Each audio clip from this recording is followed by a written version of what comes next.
In this video, let's talk about this and super. Now this is a very super concept, so let's focus. So what I will do is I will just remove all this thing just to make it simple and clear this part as well. And for this, I don't even need this particular classes. So let me just close these files and keep it simple. Okay, so we have a very simple code here. Now what I will do is, just to understand this and super, I will create a class called A. I know this is a very simple name, but just for the example, we can take them. And then we got a class B. Okay, we got two classes. And then I'm also saying that this B class extends A. Of course, we are doing inheritance here, and it makes sense because we just talked about inheritance. And then what I will do is, I will create a constructor for both. Of course, we can do that, right? Now, before creating a constructor, let me say, if I create object of B, of course, we can do that, right? So this B class, we got an object of B class here, and we can do that. Let me create a constructor of B here. Now, how do we create a constructor? It's very simple. You specify public, and then you say B, bracket open, and then here, I will type in B. I'm just trying to keep it as simple as possible. That's why we have taken class A and B and then a very simple statement. Now what I will do is I will try to compile this code and you tell me what will be the output. Compilation done, right? If I run this code, there will be some output, right? Now think about this. We are creating the object of B. Okay, we are instantiating it. And we have learned about this, that whenever you create the object, it will call the constructor of a class. So the object we are getting is of B, and we have a constructor, which is B here, which prints a statement. So of course, I'm expecting that it will execute the constructor, and it will. And that's why you got in B. That perfectly makes sense, and we have talked about this from a long time. The twist here is, what if I have a constructor in A as well? And here I'm printing in A. Now what do you think will be the output? Because of course, we are creating the object of B, not A. So it should call the constructor of B, and that makes sense. But if you compile this code, you will see something strange. If I compile this code and run, oh, it is also executing the constructor of A. Now that's weird for us, right? Because we are creating the object of B, it should only call the constructor of B, but it is also calling the constructor of A, and that sounds weird. Now we'll understand that, but at this point, just remember, whenever you get the object of a class, it will call the constructor of subclass and superclass both. A is a superclass here, B is a subclass, it will call the constructor of both. Why? We'll talk about it in some time, but it calls the constructor of both. Now let me just add a twist here. In B, let me create a parameterized constructor, and we have seen that, right? So what is parameterized constructor? A constructor which takes a value. Let's say this is n, okay? And here I will print in B int, because we have a constructor which takes a integer parameter. I'm just printing int just to differentiate between these two statements. Now with this, if I compile this code and run, what do you think, what will be the output? Compile and run. Still it is in A and in B. Why not in B int? Is because when you are creating the object, you're not passing any value here. Basically, you are calling a default constructor. But if you pass a value, let's say 5, in this case, you are specifically mentioning, hey, I'm creating an object of B and I'm passing an integer here. So it will call the constructor of B, which takes integer. Now by doing this, if I run this code, you can see it is printing in A and in B int. Okay, that actually makes sense. It will call the constructor of A. But what if I also have a parameterized constructor in A as well, which takes a n, and it also prints in A int. Now, since we were not having a parameterized constructor, it was calling a default constructor. That's what I'm assuming at this point. Now, when you have a parameterized constructor for both, for A and B both, now there is an expectation that it will print in A int and in B int, and that's what I'm thinking. I'm not sure what you're thinking. Let's try. Let's see if this works. Oh no! What is happening here? It is calling the parameterized constructor of B. That actually makes sense. But why the default constructor of A? It should have been called this one, right? Let's understand why it is first of all calling the constructor of parent class. Why in the first place? The thing is, and remember this point, every constructor in Java has a method which is there, even if you don't mention, okay? And that method is super.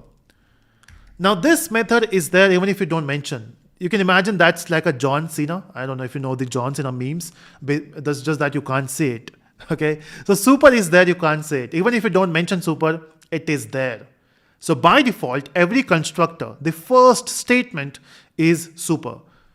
And every constructor, not just this one, every constructor. Here as well, super. Okay, so every constructor will have super. Same goes for A as well. It will also have super and super. Irrespective of which class it is, it will have this statement super. Even if you don't mention, it is there. Okay, that's a point to remember. Now let's try to understand how it is working. Let's do a dry run. The moment you execute this statement, what is happening? It is calling the constructor of B, which is parameterized. So it is calling this particular method. So when you execute this method, the first thing it sees is super, not the system.out.println. What it is saying is super. Now what is super? Now super method simply means call the constructor of a superclass. So let me repeat. Super means call the constructor of a superclass. Now what is there in superclass? This is a superclass. It is calling the constructor of a superclass, but which one? The parameterized one. Sorry, the default one. If you can see, we are saying default. We are not passing any parameter here. So it is calling this particular constructor. And that's why it is printing in A. And that's why if you can see the output, it is first printing in A. And then once it executes the A constructor, it will execute the remaining part of B constructor, which is this part, in B int. And that's why we got in B int. Okay. That means if I don't want to call this constructor, if I want to call the parameterized one, we have to do only one change, which is what if in this super you pass a number? So n is a value, right? It will have a value. The same value you're passing to this super. Now what we are saying is, hey Java, I know you're going to execute this superclass constructor, but I'm passing a parameter there. So now this time you have to call the parameterized constructor. By doing those changes, let's compile and run. Here we go. It is printing in A int and in B int.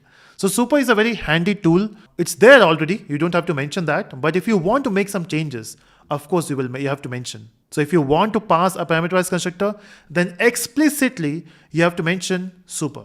I hope that made some sense. Okay, now what I want is, I want to call the default constructor of B.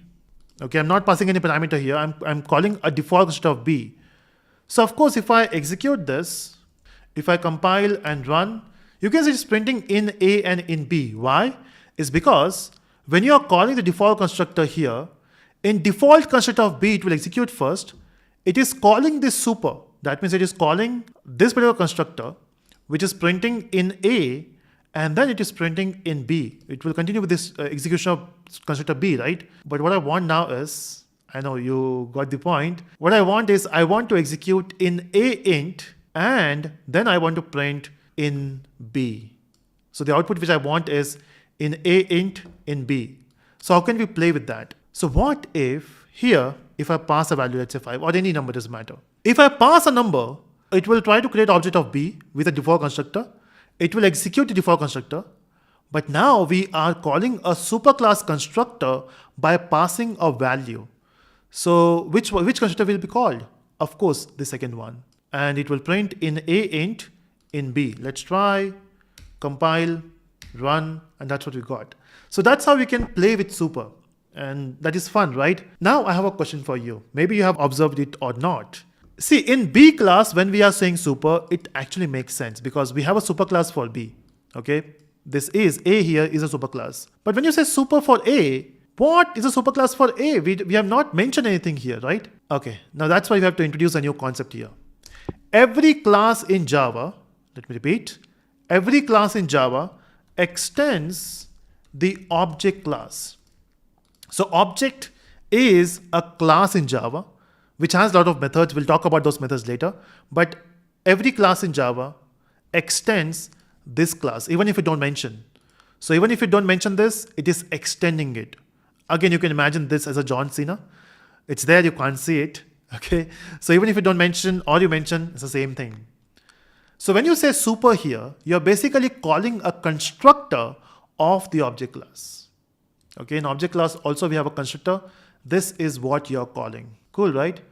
So even if you don't mention it, is there. Now you might be thinking, the B class must be extending A and object both? No. B class extends A class extends object. So this is multi-level inheritance. Okay, there's no multiple still now. Okay, so yeah, that's how it works. We have object class. So this super represents the constructor of the object class. So yeah, so we have talked about super, but what is this? Okay, now let me introduce this here. The output which I want now is, I want to execute both the constructor of B. Okay, so let me just keep it default now. Let me say super. I want to execute both the constructor of B. So I want only one object, okay? With one object, can I execute both the constructor? Of course, I want to execute the constructor of A, which is default, but I want to execute the constructor of both B. So what I'm saying is, I want in A, I want in B, and in B int. Is it possible? For that, what we can do is, see, we are creating the constructor. Let me pass a value here. Let me pass 5.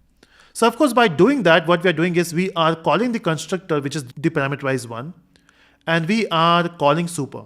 And that's what is calling the superclass constructor. But then we have one more method called this. We have talked about this keyword, right? Now what this will do is, this will execute the constructor of a same class. Let me repeat. This will execute the constructor of a same class, which is this one. We are not passing in a parameter, so it will call the constructor of a same class. And then this constructor is calling the constructor of a superclass. Let's try if this works. Compile, run, and you can see that we got in A, in B int. I mean, of course, this will execute first, this method, but this particular method B constructor is executing this, which is the default constructor. The default constructor executes the super, which goes here. It will execute in A, it will execute in B, and then in B int. So that's what is, which is this keyword and also this method and super method. So this method executes the constructor of a same class. Super method executes the constructor of a superclass. So yeah, that's it from this video. I hope you enjoyed. Let's see what we can do in the next video.